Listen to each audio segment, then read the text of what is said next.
Dr. Brzeziński, many questions still about how much, the timing, etc. But what's your initial reaction to this announcement that the U.S. will be providing some arms? It's kind of baffling because there's no pattern of consistency.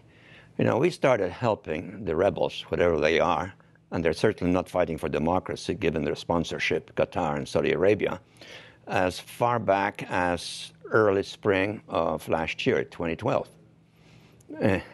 without saying it publicly. I assume there was a presidential finding approving it, but we're doing that. Since then, I'm not at all clear as to what our policy actually is. So it wasn't clarified by yesterday's announcement? I think that was even more baffling because it refers to a very small number of casualties, allegedly inflicted by chemical warfare.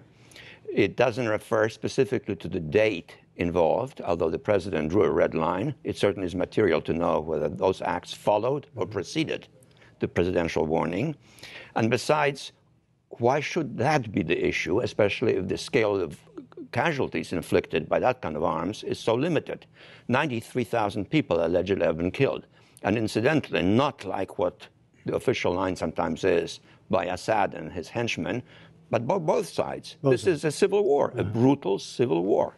What do you think about more weapons, a stronger involvement, and this question of our credibility at this point? You raised the red line question. Well, weapons to whom, first of all?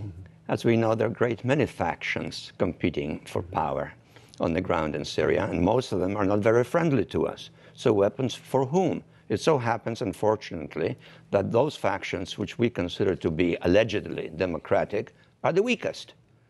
So what are we going to accomplish by infusing a few more arms for groups that are the weakest?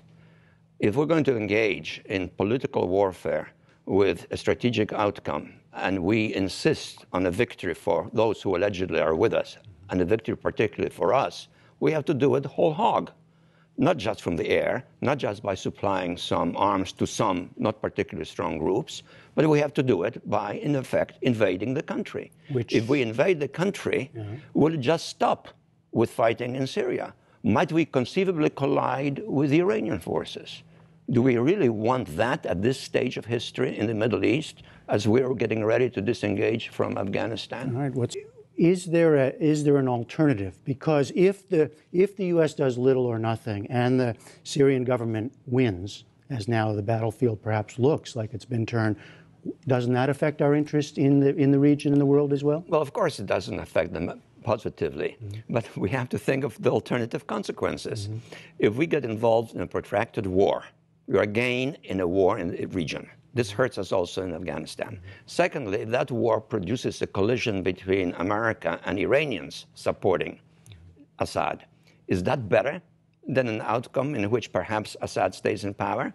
Better still, of course, an international Geneva conference. But let's just think of who ought to be there.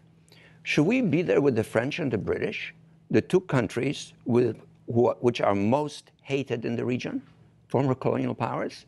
Are these the right countries with whom we ought to be dealing? Of course, Turkey ought to be there. What about China? What about Japan? What about India? All of which are dependent on a stable flow of oil from the region. They have stakes in that region. They might prefer some sort of a compromise solution and might be prepared to give their political support for it. They might also be able to influence the Russians. But to simply go in on the hope that somehow or other by doing something which is not very precisely described for groups which are not very powerful, and in fact the one that favors us is the weakest, is not a strategy. It's an evasion of strategy. And it's a kind of lack of clarity which has defined our posture there for the last 2 years. Instead, we're essentially engaging in mass propaganda, portraying this as a democratic war. Who is fighting for democracy? Qatar and Saudi Arabia are fighting for democracy. This is a sectarian war waged with great brutality by both sides. What we now have is evidence that chemical weapons have been used inside of Syria, but we don't know how they were used, when they were used, who used them. We don't have a chain of custody that establishes what exactly happened. And when I am making decisions about America's national security and the potential for taking additional action in response to chemical weapon use, I've got to make sure I've got the facts. If we end up rushing to judgment without hard, effective evidence, then we can find ourselves in a position where we can't mobilize the international community to support what we do. But my warning is, don't plunge in on our own. No boots on the ground, no airstrikes which are sucking us in.